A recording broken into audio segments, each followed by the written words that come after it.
Rugpjūčio 15. Raginame jūs, broliai, būkite kantrus visiems. Pirmas laiškas Tesalonikiečiams 5 skyrius 14 eilutė. Manome, kad šis priminimas reiškia, jog tie viešpaties žmonės, kurie yra labiau susitvardantis, išlaikantis pusiausvyrą, turi su simpatija žiūrėti ir ugdyti kantrų pakantumą ne tik silpniesiems ir tiems, kuriems trūksta drąsos, bet ir visiems tiems, įskaitant ir tuos, kurie turi per daug drąsos ir per daug pasitiki savimi. Augimas žinojime ir žiniose padeda mums augti kantrybės malonėje, nes vis labiau vertindami dangiškojo tėvo kantrybę mūsų atžvilgiu, galime geriau pritaikyti tą pačią taisyklę kitų atžvilgių.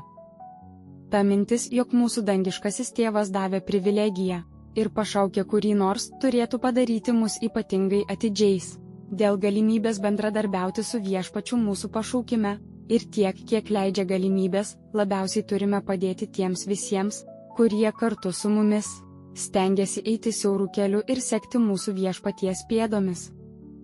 Čia išversti žodžiai būkite kantrus originalo kalboje yra makrotimio, kas reiškia turėti didelę kantrybę. Šis priminimas tikrai yra reikalingas, o ta dorybė būtina.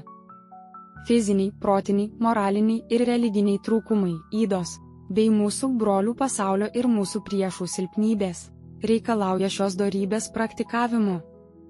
Be abejo, nedaug iš antraeilių malonių yra taip dažnai reikalingos, kaip ši ir mažai kuri iš šių malonių yra taip retai parodoma ir taip sunki praktikuoti. Todėl šis priminimas yra tikrai būtinas. Primename jums, broliai, būkite labai kantrus visiems. Klausimai: ar šią savaitę buvau labai kantrus visiems?